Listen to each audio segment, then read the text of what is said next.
The Biden administration expanded temporary protective status to nearly 500,000 Venezuelan migrants already in the U.S., allowing them to live and work legally in the nation for the next 18 months. The Department of Homeland Security said protections were warranted given Venezuela's increased instability and lack of safety in the country. Venezuela's political, economic, and humanitarian crisis has pushed some 7.7 million Venezuelans to flee, according to the Regional Interagency Coordination Platform for Refugees and Migrants from Venezuela. Politicians and business leaders have asked the federal government to expedite work permits for migrants to help fill labor shortages and reduce the strain on local resources, which NYC Mayor Eric Adams has said could add up to $12 billion over the next 3 years in New York City alone. Top New York Democrats, including Governor Kathy Hochul, the mayor, and members of Congress have called on the administration to expand work access for newly arrived asylum seekers. Senate Majority Leader Chuck Schumer and House Minority Leader Hakeem Jeffries called the move a welcome step forward in a joint statement Wednesday. Places like New York really are at capacity. You know, we have large hearts. You want to be generous and supportive to people who are experiencing humanitarian crisis, but there is a limit to what we can do. We're at our limit. If you're going to leave your country, go somewhere else. With growing concerns over a rising number of migrants trying to cross into the U.S. through the southern border, one of Mexico's largest freight rail operators, Ferromex, has halted several northbound trains. Now, these are the freight trains that migrants jump onto and they ride for days amid really treacherous conditions. It takes them from places in southern Mexico closer to the U.S. border. In May, my team and I went aboard and rode only really just a small portion of what some refer to as La Bestia, the beast, given how dangerous and deadly it can be for migrants. We have permission to go up. Okay. Yeah. Many of these folks tell me they've been on here not hours, but days. 4 días. This is 4 days on the train, but he's been traveling from Venezuela for 6 months. ¿Tú tienes comida o agua? No, ya no tenemos agüita, sí me queda un poquito. Un poquito, ¿no? Sí. A ver, he's going to show me the little things he brought with him. Todas tus cosas acá. Todo que tú tienes. This is everything he has right here. From yesterday, this is what he's got Se lo he left. bebido poco a poco para que me alcance. Wow. Y comida también? Comida ya se acabó. No, he finished his food, but he has a little bit of water left. Says he wants to work in the U.S. when he gets there. He wants a better future, a better life. I asked them, where are they going then? And they said they really don't know. But as of now, they're basically just going with no idea as to what's next. Getting all their belongings out or what they have with them. Adios. Mucha suerte. Ánimo. Now, the trains were halted to protect the migrants, according to the railroad operator. Mexico's president has said he would assure the routes continue, but it speaks to not only the pressures for U.S. border officials, but the growing number of migrants flooding into Mexico. It's something we saw firsthand this summer. 500 miles from the U.S. southern border, encampments filling Mexico City, the country's capital, struggling to deal with the influx. Shelters, overcrowding.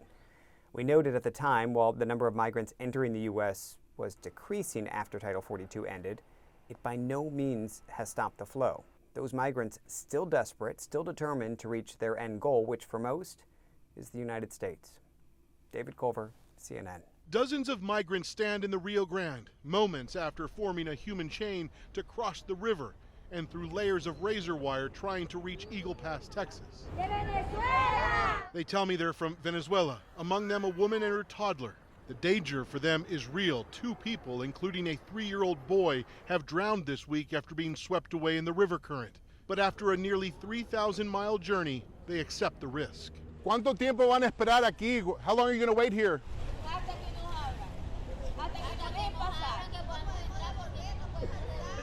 You said they're going to wait here until they let them in.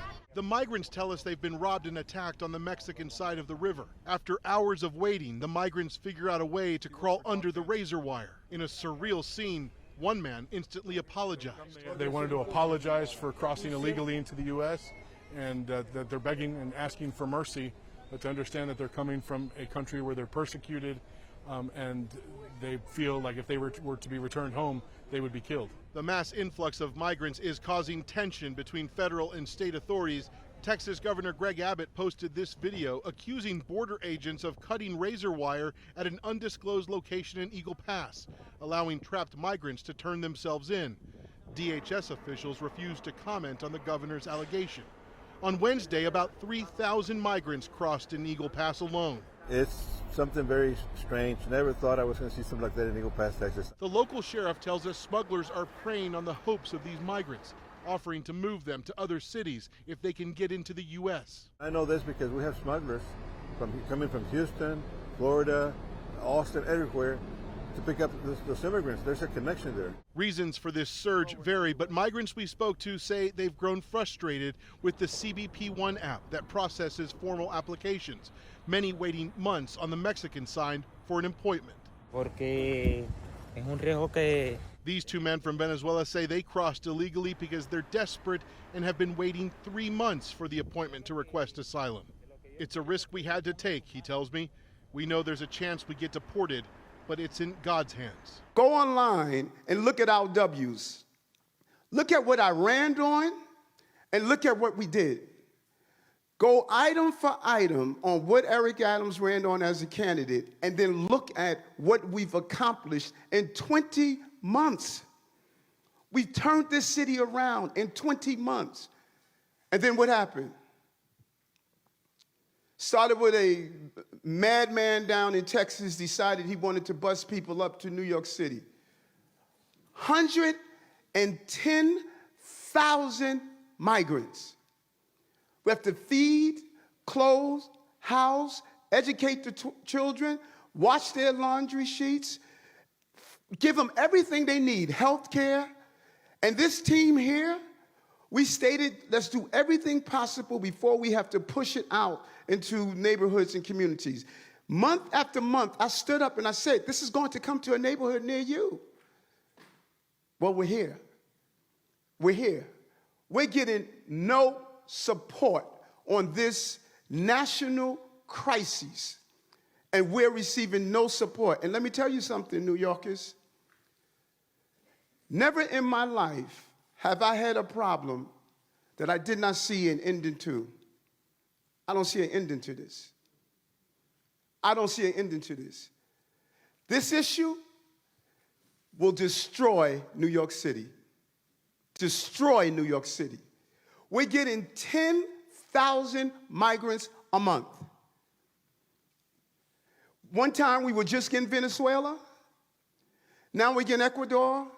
Now we're getting Russian-speaking coming through Mexico. Now we're getting Western Africa.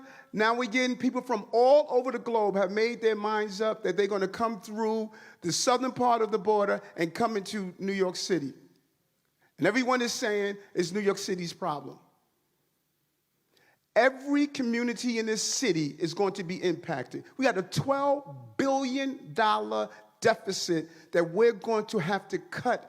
Every service in this city is going to be impacted.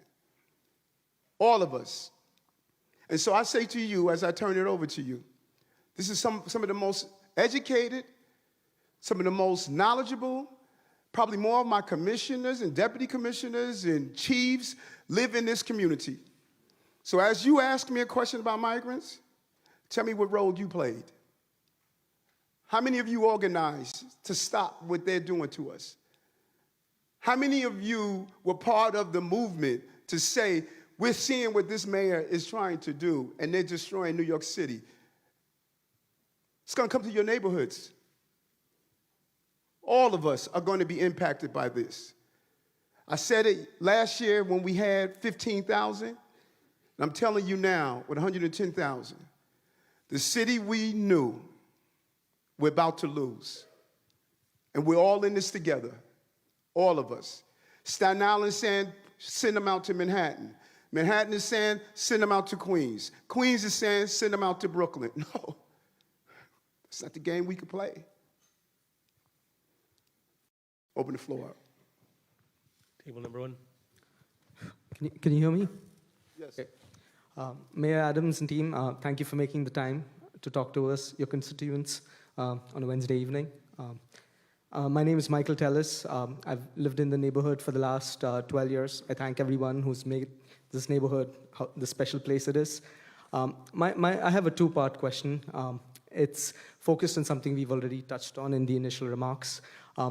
Mayor Adams, given your administration's demonstrated and articulated support for permanent and affordable housing, what steps are you all taking to make such housing available to deserving New Yorkers because of the demonstrated success in these programs, and that truly is what makes New York great. And then as a more local question, we have a $500 million shelter being built right up here on 59th Street that was signed off on in the dying days of the prior administration.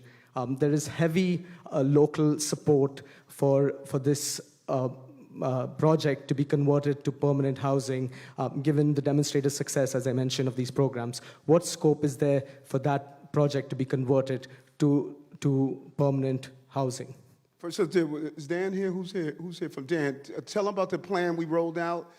People often ask the question, what are we doing around housing? Housing is a city and a state problem. There's not one elected official that's not going to say the number one concern they hear from their constituency is housing. Housing. Senior, affordable, low income, middle income, because everyone is hurting. That's the number one issue. Then you tell me why nothing was done in Albany this year on housing. Nothing.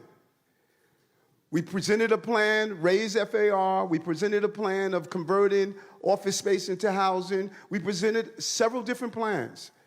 The governor and I put together an ambitious program of building more housing. There was no reason we left Albany last year without one initiative on housing. Dan, can you go into what we're doing? I will, Mayor. Thank you. First of all, I think that point is really important, that we do need to continue to work with our partners in Albany to make sure that we have support for growth in New York City of housing. In this neighborhood in particular, we have a full 20% of the residents of Community Board 7 who are considered severely rent burdened. That's not just rent burden, that's severely rent burdened, which means that you pay more than 50% of your income on rent here in Community Board 7.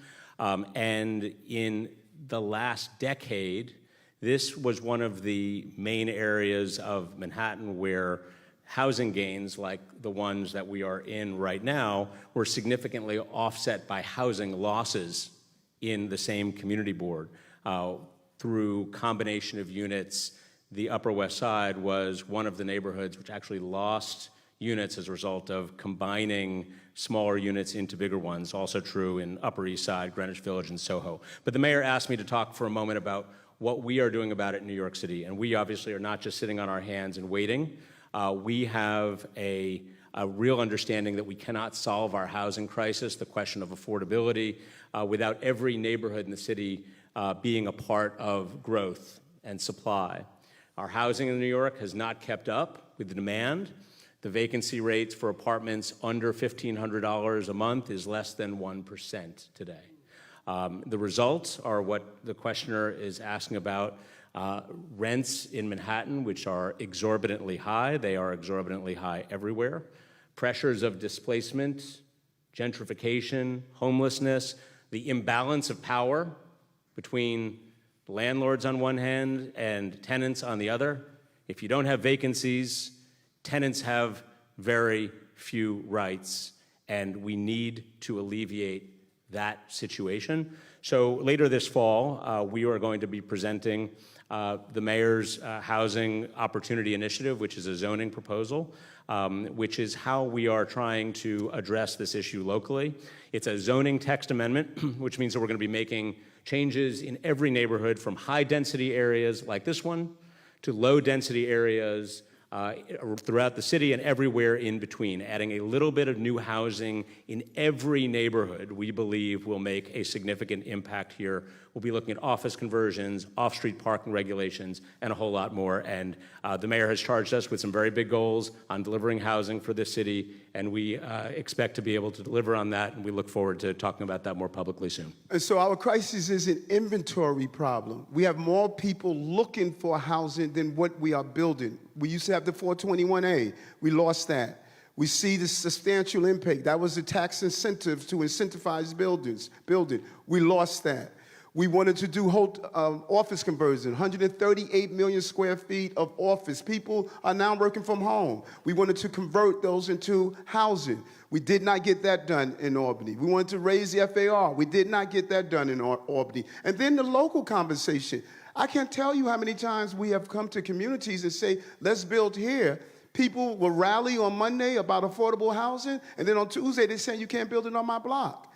Listen, we have to be honest about this conversation. I need help in Albany. We're going to do our part. We're going to need help in the city council. We have an inventory problem.